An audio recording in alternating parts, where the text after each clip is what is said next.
Hey yo, this is Tru Sav, and welcome to the Best Day Ever podcast live from Oconda, California, just north of Oakland and south of San Francisco, in a little known place that has yet to be found with our president T'Challa.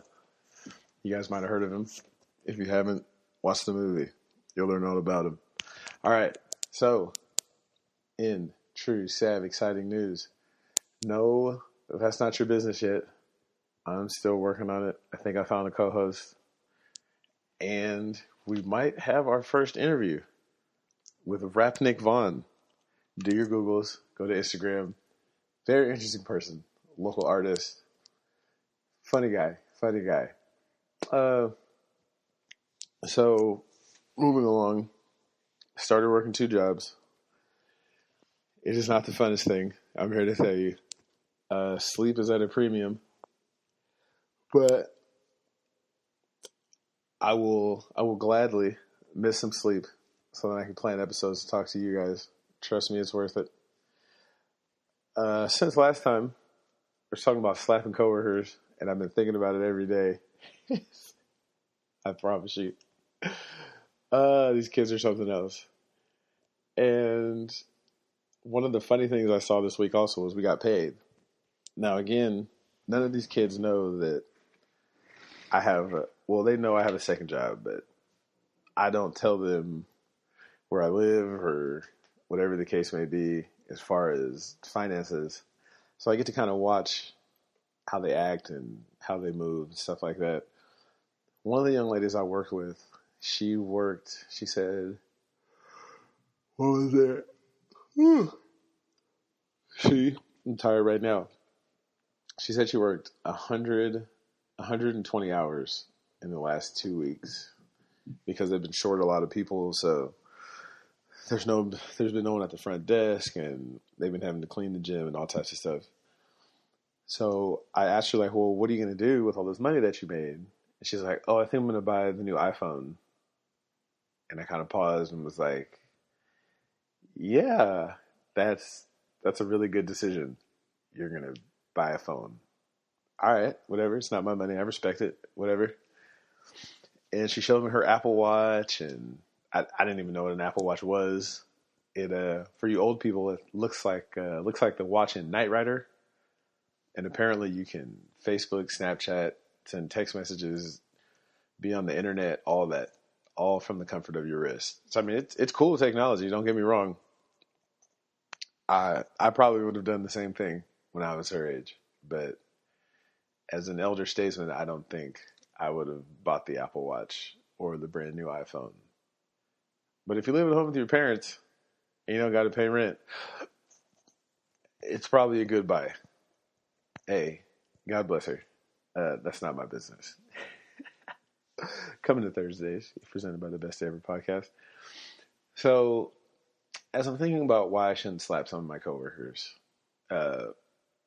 they did something else that I thought that was pretty funny. So we got paid on a Friday. A lot of them, again, they're getting checks for 100 and something, 120 hours. So I noticed something strange happening. DoorDash was pulling up a lot to the job. DoorDash is pulling up. I walk in the break room. They've got sushi. They've got round table. They've got specialty hamburgers because that's really a big thing in the Bay Area. And then my mind was just like, what are you, where is all this? I'm like, oh, it's payday. Okay, I get it. I see. So they were in there living their life like it was golden. Hey, I can't be mad. I did it when I was young. Make it to payday, blow some big money, saying, what do you say? I'll fuck up some comments. 100,000. They were talking about kicking it later. They were like, oh, don't trip. I'll order you an Uber. It's nothing. And I was like, yeah, until about 10 days from now, when it's back to poverty we go. And it's back to Safeway to get those $3 sandwiches they got and all that type of stuff. But I mean, I was young. Live it up, kids. One day you'll look back and be like, damn, I shouldn't have did all that. This weekend, so after I got off Saturday, it was quality time with the missus, which is always fun. So we decided to, well, she had planned a hike. So we went to, I think it's Joaquin Miller or something. We did a short little 3 mile hike, which it did not feel like 3 miles. Because the majority of it was uphill. It was rough on your boy. I mean, I've been eating good and all that, but I got to hit the gym. I had to get my cardio situation together because I almost didn't make it. They almost had to helicopter your boy out of there. It was not a pretty situation, but I couldn't fault her when I was out there because I knew she would never let me hear the end of it. So I had to act like the savage and just make it out of there. And after we made it out of there, did our little grocery shopping, got our raw fruits and vegetables on. So we went to go see a coworker of mine who is in a band. Now, I didn't know what kind of band. I didn't know where his show was at. He just told me it was at this place called the Condor in San Francisco. It's on Broadway. And it was next to, well, I Googled it. So we catch the BART. We get over there. We got there about an hour early. Because, like, we're in downtown San Francisco. It's Sunday. So why not hang out and go look at some stuff? So one of the places I saw was the Beat Museum. And the Beat Museum is a museum to the Beatniks. So I only know who they are because, again, shout out to Rafnik Vaughn. He said that when he created his rap name, Rafnik, he took the beatnik part of it and just put rap in front of it. And the beatniks were important because they were writers, poets, stuff like that. And they were the literary giants of their time. Obviously, I went to the museum, but I didn't really study it too hard. I can't remember. I'm sorry. But for all intents and purposes, they helped create what we now call hippies. So their literature and their books, there was a book, Howl on the Rise, I believe. I'm sorry, I misquoted them. But a few of the books, but those two in particular, led a generation into counterculture and free thinking before it got commercialized and so on and so forth. So that was really interesting. And after that, we go to this bar where they're performing at. And the first thing I notice is the sign outside, the Condor sign that says a go-go bar. So I know what a go-go bar is. That's the titty bar. So in my mind, I'm like, is there going to be half-naked women in here? Because this is going to get awkward because I'm with the wife. So I don't know what to expect. So we walk in, and when we walk in, there is no one there. Like no one there. Like no people. The band is playing to an empty room. The bartender is there. Me and my wife walk in. I see my coworker. So I immediately big up him like, what's up, man? So on and so forth. How you doing? He looked surprised. Like, I said I was going to be there, but I'm sure he didn't think I was coming, which made the surprise even better. So we hang out 30, 40 minutes, and then he goes on. Now, by now, it just happened to coincide with the Italian Heritage Parade in downtown San Francisco. So now maybe 15, 20 people have come in, and my man goes up, and when he goes up, he rocks the building. I mean, I don't want to say I'm not a fan of rock music. I don't know enough about the genre to say that I'm a fan, but I enjoy music. Unless you're just terribly offbeat or you can't play the instrument that you're trying to play, I can rock with it. And my man was good. Like, he had a couple guitar solos. He had the energy. And so he did 6 songs. And after the last song, he got off. And I couldn't stop smiling. He was like, why are you smiling like that? And I was like, bro, you are a fucking rock star. Like, you were doing everything I ever wanted to do on the guitar. Like, all the all of that. Like, the dude was a rock star. And he starts to blush, and he was just like, oh, man, I think, like, you didn't have to say that. I was like, no, my man, like, I appreciate creativity. I appreciate any type of live performance, whether it be music, poetry, athletics, whatever. And it's like, bro, you rock the mic. Like, I'm so shocked right now because you're so shy and timid at work, but like this isn't. I never in a million years would have thought this was you. I thought you'd have just been like some guy playing the bass or something. But like you rocked out. He's like, oh, thanks. Like, all right, I'm gonna take off. Like, I'll see you at work. And I was like, bro, you know, from now on at work when I see you, I'm gonna big up you and I'm gonna sing along. I'm gonna like sing your songs, right? You know that. And he just kind of blushed and was like, all right, man, like whatever. And it made me think about, well, about two things. Number one is pride. Well, they're one and the same. Pride and self-esteem. Now, to me, my man, I would have never thought in a million years he would perform something like that. And it's not to say that he doesn't have pride or self-esteem or anything like that, but he was humble enough to not say, oh, I'm a rock star, you got to come check me out, this and this. He was just like, yeah, I play in a band. It's cool. Like, come check me out. And he actually turned out to be pretty good. And the reason why this came up was because I work again with some people under 21. And a lot of times they're so quick to tell me how great they are. And it's like, I hate to be the one to tell you this, but you're not shit yet. Like, you're still living at home. You're still in the process of becoming something. You're not as cool as you think you are. And also it made me think of it because there's other people that I work with who, if my man was humble, they are the exact opposite. They are some arrogant sons of bitches that need to be taken down a peg or two. And again, in my younger days, I might have been the person to do that. But now at this point in the game, that's not me. And it makes me think about a lot of people who think that they're too good for their job, meaning that they take too much pride in their job, or I guess they don't take enough, but they think they're too good for their job, or they think that they're too good for the people that they're supposed to be helping. They think that they are too good because of an accomplishment.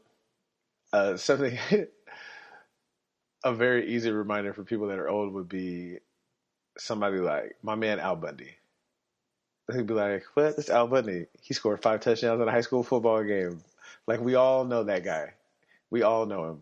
Whether it's basketball, baseball, football, they hold on to accomplishments for way too long. Or it's something that like, okay, it was cool like 20 years ago, but that doesn't make you cool now, or it's not relatable to what you're doing right now. Another thing people take a little bit too much pride in is, I would think, appearance, especially younger people. There's a lady I work with that I've seen her wear 4 different wigs in the span of 3 weeks. And God bless her. If that's what you like to do, if that's your swag, far be it for me to say that that's too much. Again, the issue is sometimes your pride can get out of control. And I understand, like, trust me, one of my favorite lines, one of the best movies, top 10. You know what? As a matter of fact, I'm gonna do that. I'm gonna do a list one day. Sorry, sidebar. Top 10 movies, top 10 TV shows that I can't do albums. Maybe like top 10 songs or something. I'll figure something out. But I'm definitely gonna do top 10 movies, top 10 TV shows.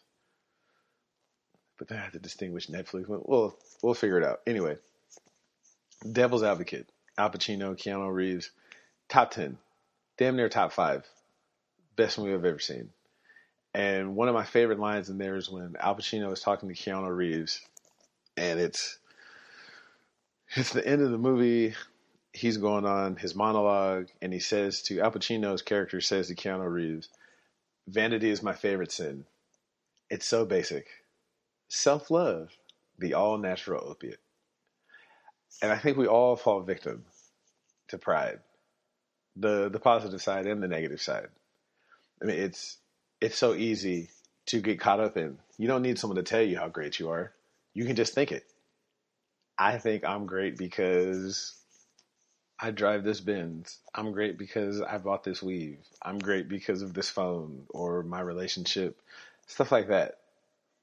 So personally, I try to counter that because I'm the shit and I know it, honestly. But sometimes my thinking like that can get out of hand. And there's a couple of things I do to try to take myself off of my high horse, as hard as it may be. The first thing I try to do is identify the cause of my pride. So it's almost like saying, how often do I admit I'm wrong?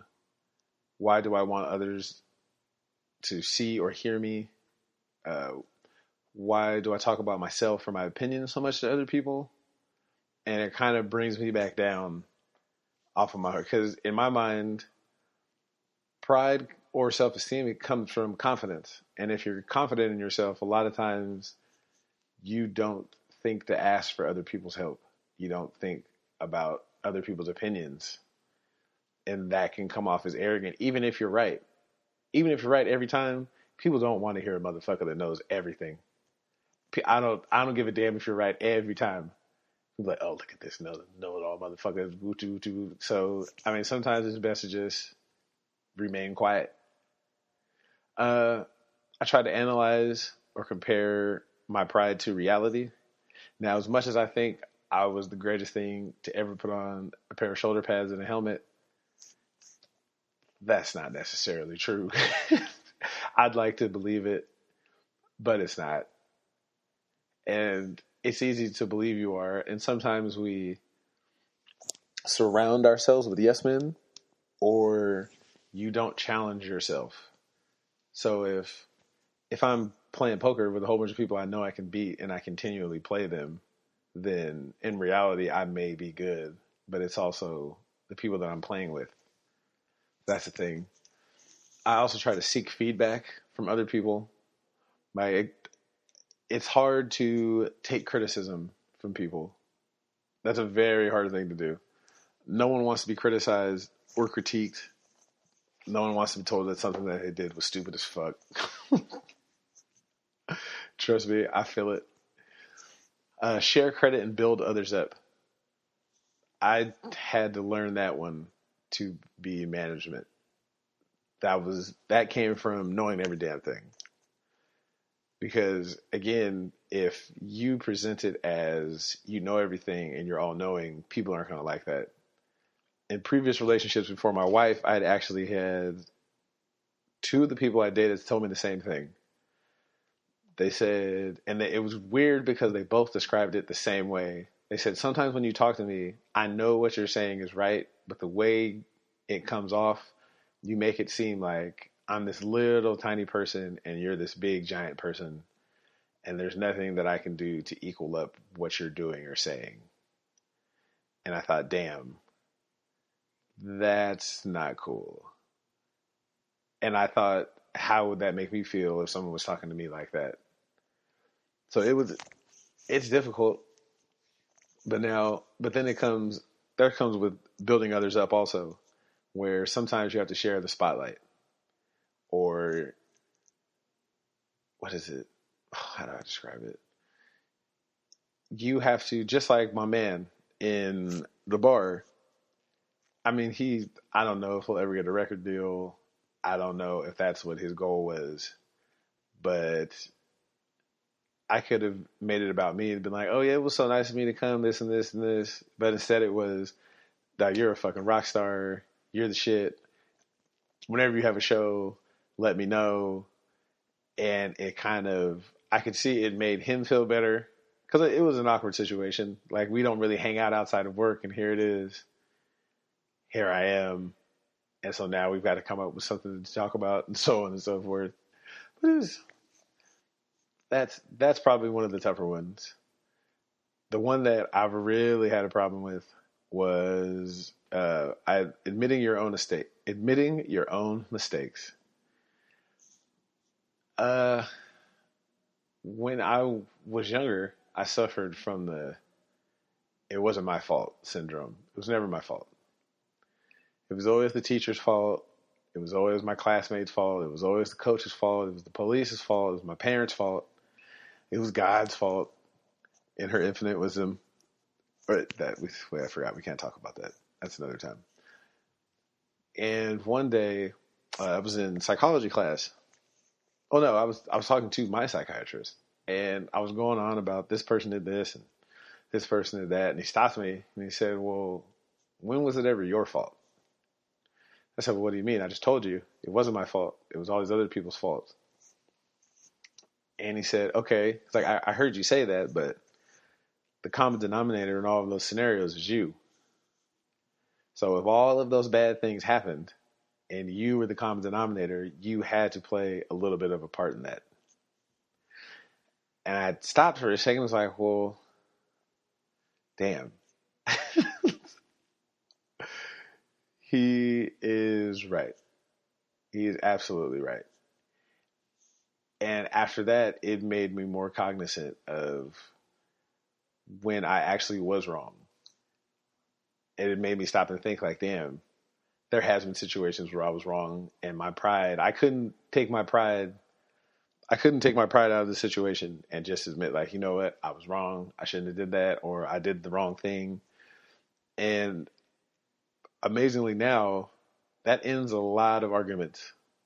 When you're talking to someone and there's a misunderstanding, or even if you're right and the other person doesn't want to acknowledge that they were wrong, just say, you know what, I apologize, I was wrong, I shouldn't have did that, or I apologize that there was a misunderstanding. Fellas, ladies, just know this works awesome in your relationship. My slogan now with my wife is, do you want to be happy or do you want to be right? If she tells me 2 + 2 is 5, I just say, okay, sure. I forgot to carry the 1. Whatever you say. Sometimes you got to pick your battles. And sometimes admitting that you were wrong, even when you weren't wrong. Like, yeah, your pride says, oh, I'm not going to do that. I'm not going to admit I was wrong. Save yourself the trouble. I promise you, you'll be more than happy about it in the end. After that, I try to be courteous to others. Sometimes my wife complains that I go too far out of my way to be courteous to others. I think I've always been like that. I've never been really rude to people. Well, no, I'm rude.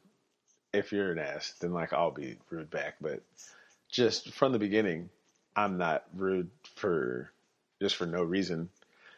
She gets upset because when we go to restaurants, I mean, when we went to restaurants or McDonald's, or if we're just walking in the store, I say sorry a lot. Like a lot. Like at least 10 times a day when we're going somewhere. And it's not even necessarily that I'm sorry. I say it because I'm a 6'2", 300-pound black guy. So there's already a little bit of unspoken tension in that situation. And I try to present an image that, okay, there's no tension. I'm being cool. I don't want any problems. Because so often when pride is involved, that's how situations start. Or by situations, I mean violence. There was a lady, sidebar, there was a lady who got beat up at the Safeway next to my job over a parking spot. Yeah. Apparently she cut somebody off. They think that she cut somebody off to take a parking spot. It came inside the store, and she got pepper sprayed and all types of crazy shit because she didn't want to just be like, you know what? I'm sorry. That was your parking spot. You can have it. And it's not funny. I shouldn't be laughing, but it is funny. It's like, and so that's why I try to go out of my way to be courteous, and I try not to get into it with people, even though dude at Taco Bell was tripping and he needed his ass whooped. It's humility. And sometimes people need a bit of humble pie. Like, yeah, did she have to move over the spot? Probably not. Does she wish that she probably moved over the spot instead of getting her ass whooped and getting pepper sprayed? Yeah, I'm willing to bet. uh, Another part of that is respecting the opinions of other people when you're saying being courteous to people. I used to be the one. As a matter of fact, before I started recording today, I just started. Well, I didn't argue with him. So here's the thing. Here's the thing. Back when AOL was a thing, me and my man were the original trolls. Like, we were the absolute before trolling was a thing. We used to troll people on AOL chat rooms.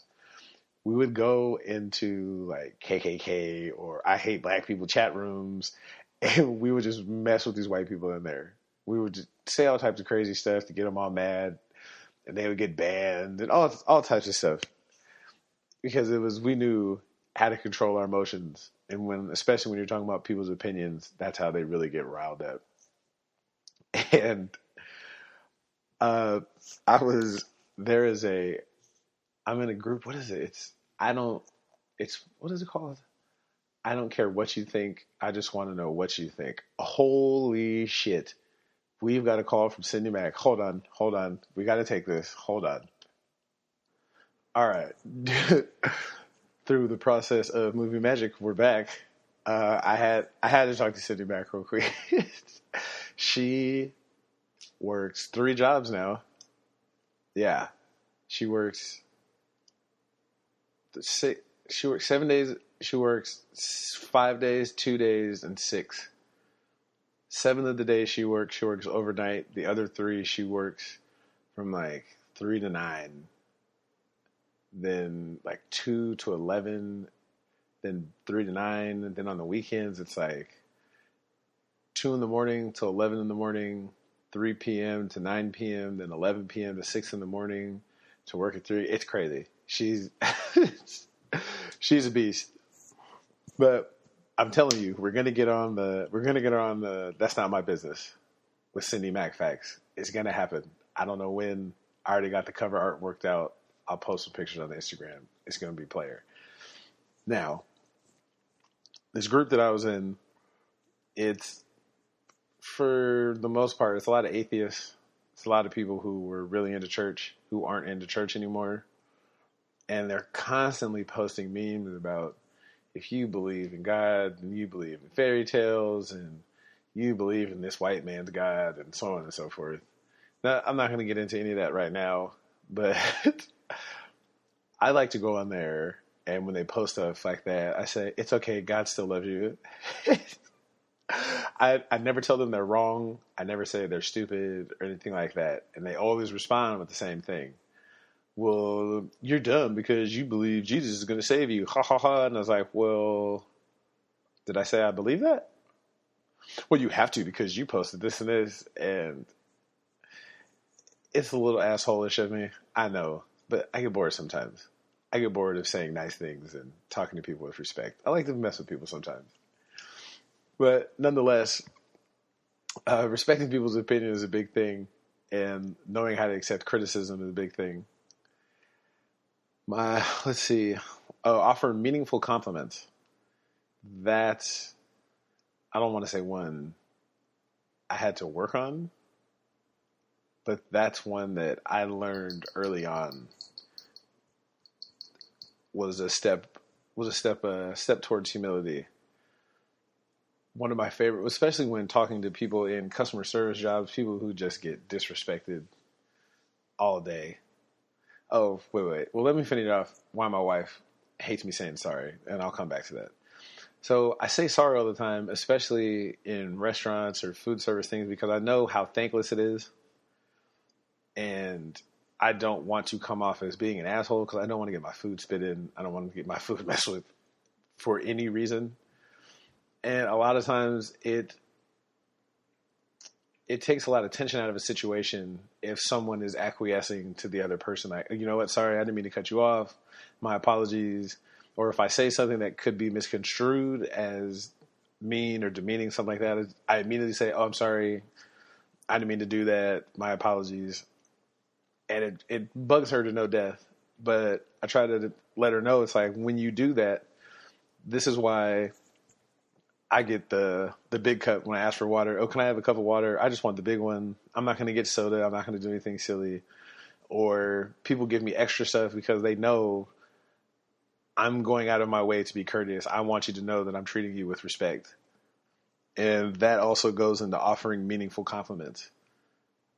When the same, and this doesn't just have to be in customer service situations. It could be just talking to someone in the street. "Oh, I like your shoes. I like your bag." My favorite one right now is women with wedding rings, because it's something that I notice a lot now since I'm married. If you really want to get a woman to start talking, tell her that you think her wedding ring is nice and that her husband did a great job. They will not stop talking about it. "Oh, he did this, and this is how he proposed." And I'm not saying it to be disingenuous. I really mean it. But when you say that, that tells the person that you just don't want to talk about yourself. You're noticing what they have on, and people like to talk about themselves. I mean, shit, I talk to you guys every day for an hour, so you already know. Be optimistic. That's one that, I mean, I'm on a podcast called The Best Day Ever, so I think I've got that one down. But a positive approach kind of helps me overcome like arrogance or my overflowing pride. I kind of think that I didn't have a hand in this. Like, I didn't make myself wake up. I didn't have the power to do that. There's something bigger than me that did it. So it kind of reminds me, anytime I think that I'm so great and so wonderful, I just think, do I have the power to wake myself up? Do I have the power to wake anybody else up or anything like that? And when I don't, it just brings me back down really quick. Being an active listener. This was a hard one. Because wouldn't you know it, I like to talk a lot. And instead of thinking about myself, I try to listen to other people. And listening to understand, not listening to respond. Because a lot of times we listen to someone and wait for them to stop talking.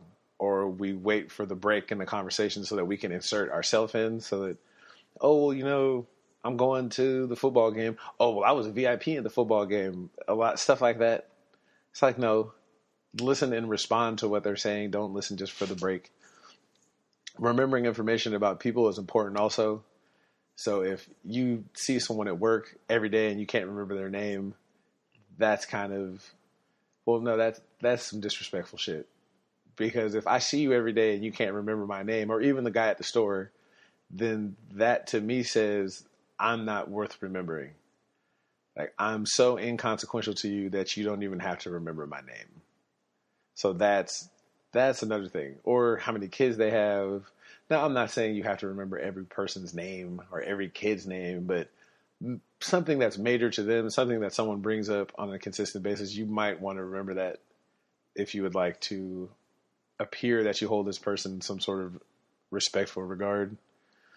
Finally, most importantly, the last thing I try to do to take myself on my high horse is to not be a bore. Like, don't be boring. Don't always be the person who tries to control the narrative. And again, this is one I had a real problem with because I talk a lot. And sometimes what happens is I take over the conversation. And sometimes what I'm saying is interesting, but everybody doesn't want to hear the same voice all the time. Or even at work as the manager, if you're constantly drilling into people, "I told you this, and I told you this, and I told you this," people don't want to hear that. So what I try to do is allow others to supply information. So it's something that I know 2 plus 2 is 4, but I'll be like, "Hey, Diane, could you tell everyone what 2 plus 2 is?" "Oh, well, it's 4. And Keith, can you tell everyone what 2 plus 3 is?" "Oh, well, it's 5. So this way, it's not just me giving a monologue. It's other people showing that they know what's being talked about. So now that gives them the confidence, and they feel that they're being respected for their knowledge instead of just someone that I'm talking to at work. Like, you guys need to do this and need to do this. So instead of me lecturing, it's actually they have some sort of value in the company, or at least at work. So those are things I try to do to kind of keep my pride in check, even though it's a difficult task. I will agree. The opposite end of this, I can't really. Well, no, we've all had the opposite of this happen to us. If one end of the spectrum is being arrogant and a little too prideful, the opposite end would be the low self-esteem or having not enough pride in ourselves. This manifests itself in a couple ways, especially I used to be big on appearance. Like what was it? What's my man? In Lean on Me, one of my favorite scenes in the lunchroom is when Morgan Freeman grabs Sam and he says, "I want you all to look at this slovenly dressed little boy. And if you look in the mirror, you see this, do not come to school like this." When I was younger, I cared a lot about my appearance, not necessarily as far as name brand clothing or stuff like that, but because I knew it wasn't an option, but I dressed neatly. My little stuff was fly. I tried to match. I mean, my shoes were always trash. My shoe game has been whack since 1968. There's just something about me. I can't justify spending more than $40, $50 on a pair of shoes. I just can't. I mean, if I like them, that's what it is. But I think I bought one pair of Jordans in my life, and I wore them to senior ball, and then I just wore them to hoop in. That wasn't for me. Not a sneakerhead. Now dress shoes, I'll buy some dress shoes, but sneakers, I don't know. But I digress. But there was a good 2-year period where my appearance got little to no maintenance. And it wasn't like dirty clothes or wrinkled clothes, but it was just, I would put on whatever. I didn't shave. I just let my hair grow out. And it's not to say I didn't take pride in my appearance. Whenever people would say, well, like, why don't you shave or why don't you do something with your hair? It would always be like, well, how I'm dressed shouldn't be a representation of who I am as a person. And while this is true, we all know the exact opposite of true. You're going to judge someone on whether or not you want to talk to them or interact with them based on how they're dressed. Their I shouldn't say hygiene, not their hygiene. Their if you're shaven, if your hair is combed, and that's a thing nowadays. The uncombed fro thing nowadays that's new. And then the beards and the long hair, it's like we've regressed to the 60s. Style definitely is cyclical. Oh, Jesus Christ. I just tried to make up a word. All right. I pronounced that so horrible. Cyclical. Cyclical. But it goes in cycles. And so this kind of, I don't care about my appearance thing, the flannels and the ripped jeans and stuff. Like, I get it. But you need to have a little bit of pride in how you dress. And I mean, my dad was he was that guy. Tailored suits. It's like he taught me all this stuff and I retained it. It was in there, but I rebelled for the sake of rebelling. I was a rebel without a cause, for real. I had no reason to not dress in the manner in which he taught me how to. I just didn't give a fuck. And I kind of miss it. It's weird. I appreciate now as an adult, I appreciate a well put together person. Meaning I appreciate a nice suit. I appreciate women who have a nice pantsuit or even a nice dress, or because fashion escapes me. I have no sense of style, no sense of fashion, anything like that. And I'm living in the Bay Area. If I really want to see somebody dress nice, I'll go to the financial district, and they are just head to toe, fresh to death. And I appreciate it now as an adult. It speaks to maturity. Like, it takes time to put that together. And I never really understood that as a kid. But there's people who, I'm getting a little bit off course here, but taking pride in even your relationships with people, taking pride in your job. There's lots of people that I interact with now that do not have pride in those things. Like, they half-ass their job, they half-ass their relationships, and I can't speak for them personally. I know there was times where I didn't give a fuck about jobs. We talked about all the worthless ass jobs I had, and I thought it was cool. I thought it was like, oh, I don't give a fuck. It's cool to not care. But it speaks more to me. It speaks more to you as a person. Like, if you don't care, then quit. Like, that's, now as a manager, I see it and I hate that. I absolutely, like, if you don't want to be here, I didn't force you to be here. Remember when you begged me for this job? You remember that? Remember that person who came in here? I need all these hours. Can I do this? And now you're here and you don't care? No. So let me stop getting on people for their particular demeanor. If before I talked about some things to get you off of your high horse and be a little bit more humble, now I want to talk about some things to raise your self-esteem that you have to stop doing or implement more to get your pride a little bit higher. That is, the first one I do is understand the power of my attitude towards myself. So sometimes when things aren't exactly going the best way, or bad things have happened at work or in your relationship, you replay those moments over and over. It's like, oh, I couldn't do this. Oh, I'm not good enough for that promotion. Oh, I wasn't good enough for that girl, stuff like that. And that stuff you gotta absolutely stop. You have to kind of accept what happened, store it away. It's similar to what they do in baseball. A closing pitcher, they say a pitcher has to have a short-term memory. So if you give up a home run, you've got to come right back and be able to keep going. You can't dwell in the past and things that have happened. Like, that's not going to work for you. Oh, Jesus.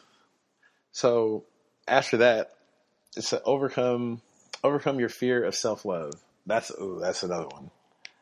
Because a lot of times, again, when you get in that space of, I'm not good enough, I'm not that, you start to doubt yourself and you start obsessing how other people see you, or you start catering your personality to their idea of you, instead of saying, okay, look, I'm my own best friend. I know what's best for me. I have to treat myself with the same kind of care and generosity and compassion I would treat someone who I feel is special. So it's really just a fancy saying of, don't cheat yourself, treat yourself. Like, there's nothing wrong with thinking that you're great. The problem becomes when you start to tell other people and you start to not be humble about it. It's really, you have to stop making your worth conditional on others and analyze yourself and really trust yourself. Believe you me, that was one for me. More so because you have to rely on your own feelings and not automatically respond to feelings of other people. So you have to trust that you're doing the right thing and recognize when people are being unfair. Because if it feels wrong, it's wrong. And that's as basic as it can get. Like, it's as simple as your mother-in-law trying to pressure you into do something, or your boss or your coworker, and you just have that feeling like, no, I'm not really rocking with that. Or they'll be like, oh, well, if you were cool, you would do this. It's peer pressure. And it's a most pure form. Analyzing yourself, that was one that I would say before I got married, that was a big one. Thinking about, like, what are my talents? What are my skills? What are my strengths? Am I happy with my health? what makes me feel fulfilled. Because again, there's always points, like I talked about last time the time before last, about why am I always so happy. Part of life is there's ups, there's downs, there's peaks, there's valleys. It's not always going to be good times. There's going to be times where self-doubt is there. It's going to happen. Bad things are going to happen. You're going to make a string of wrong decisions, or bad things might just happen. And you kind of have to analyze yourself and say, okay, I know I took a couple of losses. I know I made some bad decisions, but how can this experience help me grow? Maybe I need to dial it down a little bit. Maybe you tried to do too much. There's nothing wrong with shooting for the stars. There's nothing wrong with that. But if there's not a plan in order, you're going to set yourself up for failure. And that perpetual loss is going to make your self-esteem go even lower because you're not actually hitting the mark. So you have to, again, take stock in yourself, see what you can do good, and structure your plan around that so that you're not just coming with these lofty goals that don't make sense. Like if you want to marry, I don't know, if you want to marry someone with actor or actress good looks and they're rich and they are a 5-star chef and all this and other, but you live at home with your parents, you ain't got no job, and you got a beer belly, that's just not realistic, family. That's just not going to happen. And if you continue to say, well, that's my goal and I'm not going to do anything less, you're setting yourself up for failure. Self-worth, conditional on other people. That's another one.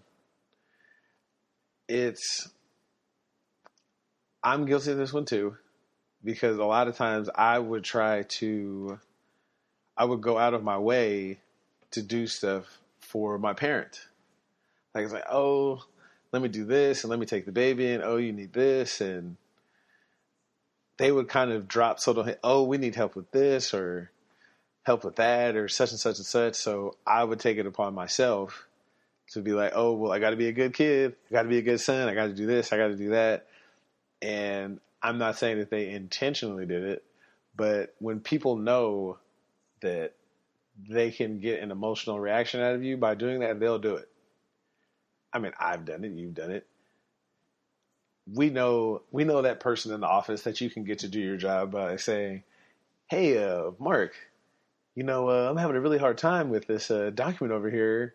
I just don't know what I can do. Oh, well, I'll do it for you. Like, and then when the Mark says that he can't do it, oh man, well that's just so messed up that I can't believe you would do that to me. It's a subtle form of emotional manipulation. We've all been victim and we've all done it. It happens. After that, it's a positive self-image. Telling yourself that you matter, building confidence, forgiving yourself, telling yourself you matter. It's just positive affirmations. Instead of saying like, I love myself, I'm so great, I would say stuff like, I love myself because I'm a smart, compassionate person. I'm great because I've accomplished these goals that I've set out for myself. Or even something as simple as telling yourself that you're special, you're lovable. I know. But when things aren't going your way and you're constantly reminding yourself of, oh, I didn't do this, I didn't do that, you almost need a reminder. Like, no, I made it here. Like, I must have been doing something right. Proving to yourself that you matter, that's accepting responsibility and like recognizing that you're in control of your attitudes and stuff, your reactions to stuff. So one of our famous first ladies, Eleanor Roosevelt, said, no one can make you feel inferior without your consent. So if someone says, well, this is a funny topic to me because back in the day, I used to have this really strong Caucasian accent. I know you can't hear it now. It's really weird. But especially in grade school, I'm sure I feel like I've told this before, but kids always be like, oh, you sound white. Why do you talk like that? This and this. And I'd always respond with, well, my parents cared more about my education than yours did. And that's usually when the fight started.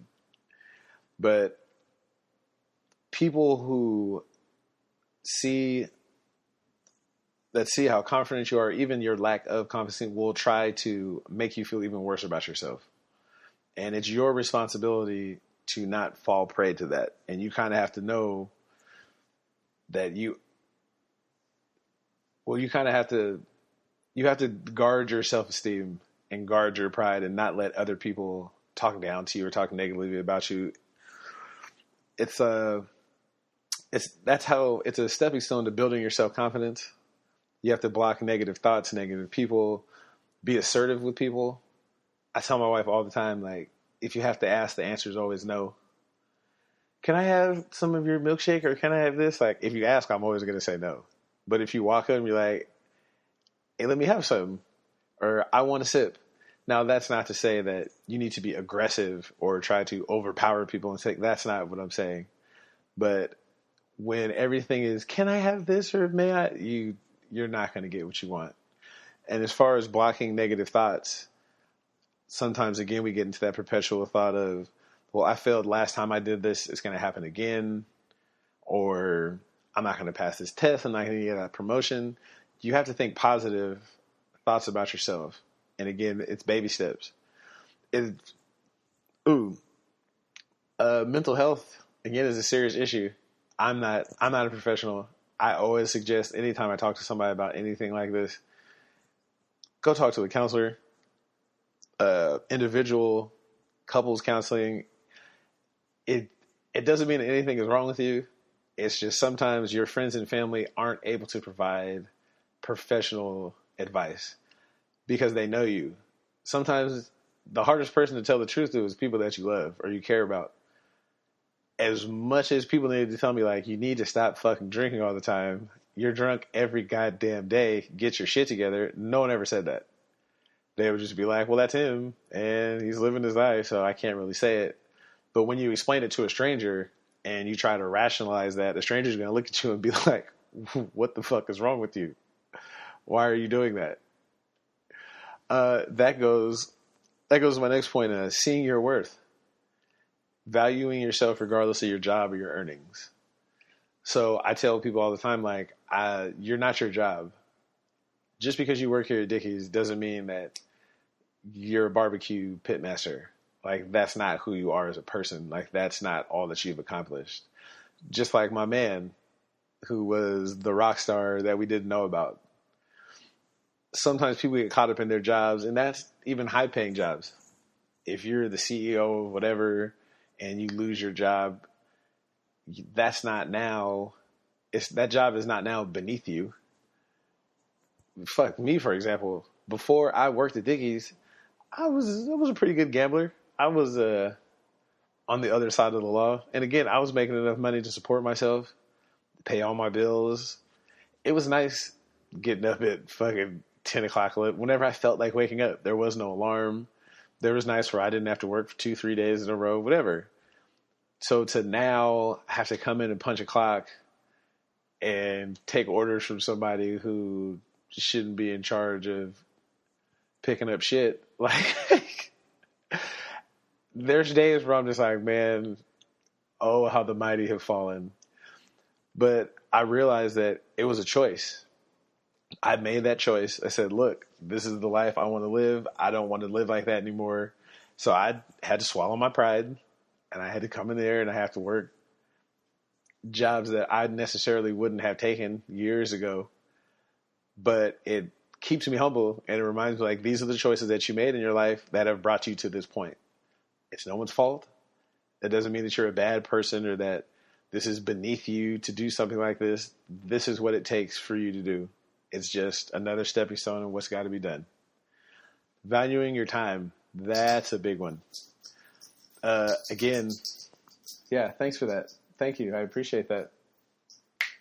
Hey, thank you. Again, my children don't value my time, apparently. They like to make all kinds of noise while I'm trying to talk to you guys. Isn't that rude? Valuing your time.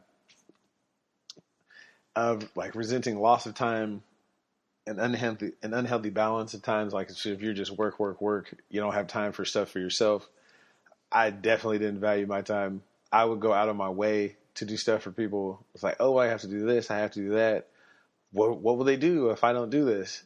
And then once I kind of moved to another city and stepped back and was like, well, I can't have that time back. I did all this stuff for other people and it wasn't reciprocated. And that's not a knock on them. That was my fault because I didn't value my time. I didn't have enough respect for myself to be like, oh, well, yeah, they needed to be done. Why don't they do it for themselves? And then when I stepped back and there was no one to do it, all of a sudden they learned how to do it, which is amazing, right? Most importantly, follow through, build a budget.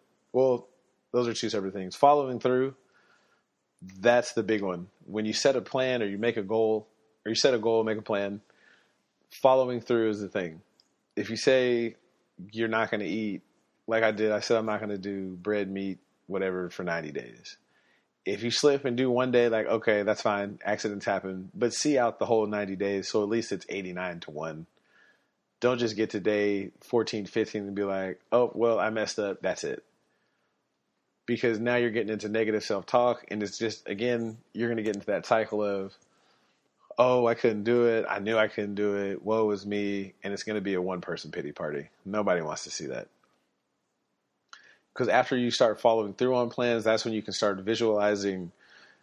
You can start visualizing yourself as the person you want to be. Because now, after you get a couple wins, it's kind of, I hate to use sports analogies, but what the mind can conceive and believe it can achieve, it's kind of, you're making your own reality. So if I think that I could be the president and I visualize it, it could happen. Well, not really, but maybe I could be the president of a company, but you know.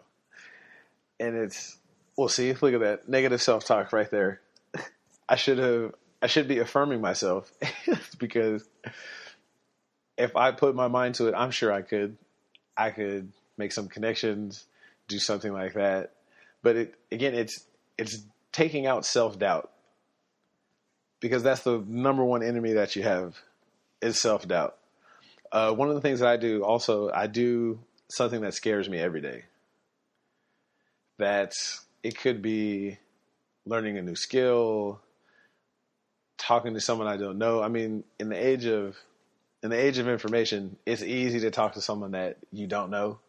You can get on the computer. I'm horrible at math. Anything past addition, subtraction, multiplication, division, that's not me. So I might take a class. I'll read some algebra stuff, some calculus stuff, something like that. Quantum physics, anything. Any type of fear that you have or something that gets you outside of your comfort zone, I'm going to tell you guys a secret. Don't tell anybody else this, though. Before I moved here, I used to be deathly scared of bridges. Bridges fucked me up every time. I hated it. In my mind, every time you cross the bridge, it was going to fall like the movies. Every fucking... I know. I fucking hated it.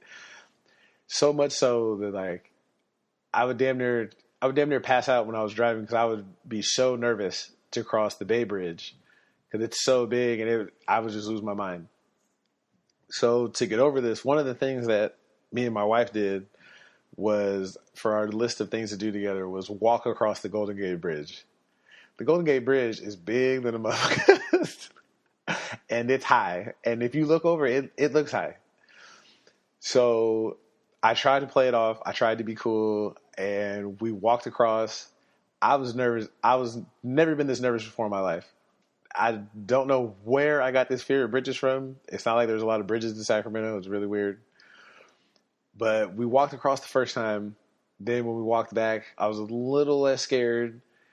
And now, for some reason, I don't have a problem with bridges at all now. It's just kind of like, well, that was kind of silly.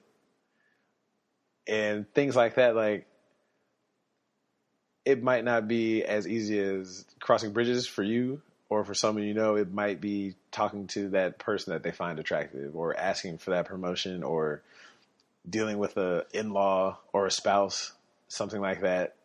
But you've got to face it. at some point. You can't be scared forever. That also kind of goes into questioning your inner critic, that voice that you hear that's always like, you can't do it. Your parents told you can't do it. Your friends told you can't do it. Like well, we already talked about that. That's self-doubt. You get it. A weird one that I heard, well, that I shouldn't say weird. A different one that a friend of mine told me was 100 days of rejection. And he had to explain it to me. That was making crazy requests of people. So let me borrow $1,000. Let me take your car so I can drive to Phoenix.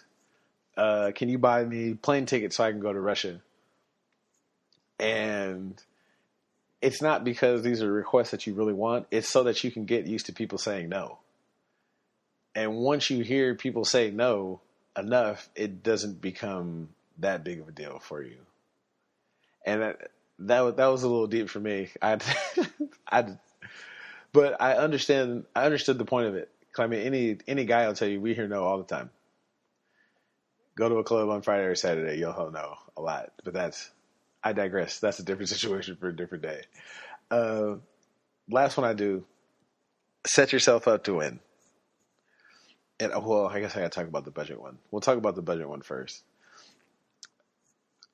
I'm pretty good with money. I'm not great, but I'm decent. Setting up a budget, that was a big one that helped me because I've been broke my whole life. So when I got it, I'm gonna spend it like I never had it before. But being an adult, that's not the way finances work. And as I watch my credit score skyrocket now, it helps me work on my self-esteem because it's like, well, damn, here I am. This is the plan I put forth. And it's steadily growing and growing. And as you watch the plan come into fruition, it's like, well, damn, I did that. And it's little baby steps. I can't tell you how many times I check my Credit Karma. I know it updates every Tuesday. And I think I'm probably not supposed to say this, but I think I'm at like 670 now. I'm a couple payments away from 700, which is the goal. And once that happens, I'm going to pull up in the Lambo on y'all. Tru Sav plates and all. Please believe it. Finally, set yourself up to win. This is self-explanatory. If you plan your work and work your plan and you set yourself up through these baby steps and you can actually see yourself achieving the goals like I just did with my budget, the sky's the limit. I hate to use phrases like that, but a lot of times people don't understand. People who don't make plans don't understand people who do.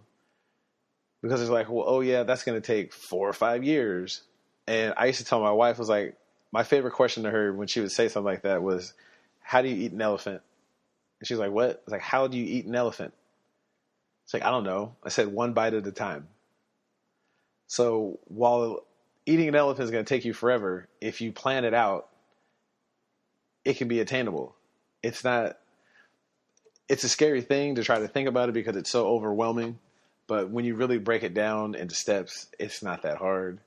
And again, once you complete something like that, you're going to gain more confidence in yourself and you can be a Tru Sav. Whew. Look at us. Changing lives. This is so much fun talking to you guys because she does not listen. It is amazing. I'm learning all this fun stuff about myself. I didn't really get into it, but one of the things that really bugs me sometimes, especially with people who are arrogant, is stuff like people who have pride in things that they didn't really accomplish. I think that's what started this all for me. Like people who have pride in they have pride in their gender or their nationality or their religion or social status, things that they didn't necessarily earn. Like, look, man, you popped out of a pussy on the right side of a fence. Like, don't act like you did something. And that just really bothered me because there was a dynamic at work where some people felt like they were better than our Latino brothers and sisters because of whatever. And that's what kind of brought me to this. And it's like, things could be very different for you. if you were born in a different year or to a different set of parents. So it's nothing that you did. And a lot of times I've seen that being used against people to make them feel a certain kind of way. And it really bothered me.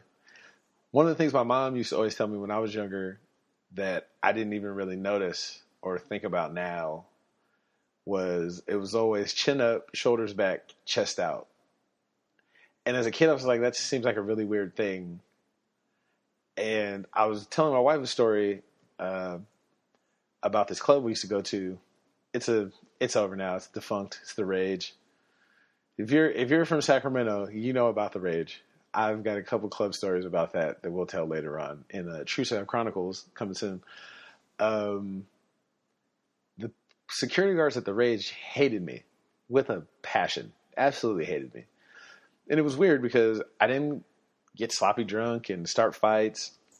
I didn't harass women. I wasn't rude to staff. Nothing like that. But they always would hassle me about getting in. Your clothes are this, or your pants are too baggy, or those aren't the right shoes. All kinds of bullshit. And one time I asked the guy, I was like, let me ask you, like, what is your guys' problem with me? Like, there's people in here that have started barroom brawls that you guys let in every week. Like, there's girls in here that get blackout drunk and throw up and piss all over the place, but they're still here. Why am I the problem? What did I do? And the guy looked me dead in my face and he said, you walk around here like you own the place. I said, well, that's weird. Like, what do you mean? He's like, well, just the way you walk around and I can't even explain how you described it to me. Basically, he said, you walk around with this kind of arrogance that, like, you're better than people, or you just don't have a care in the world, and that just, like, you're just watching like you're above everyone. And I was like, so wait a minute. It's not because I did anything personally. You're upset at me by how I carry myself because I have respect for myself and I'm above petty squabbles and stuff like that. Well, not really. It was like at that point it was too late. He had already said it. And it was at that moment I know that sometimes it's not you. Like, you can have pride in yourself and your appearance, and sometimes people are just fucking haters. And as I told the story as an adult, I realized he saw something in me that I didn't even see at the time. He saw that I was shining. Like I said, the light doesn't shine on you, the light shines in you. And even he could see, like, this is someone who carries himself with respect. This is, because I'm a humble guy. I'm not here for the nonsense. But he could see that there was something special with me, even when I couldn't see it.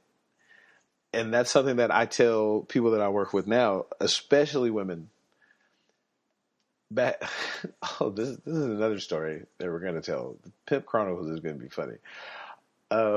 When you're walking places, well, I'll put it like this because we got to go. I'm way over my hour, and I got to take the laundry out before she gets mad.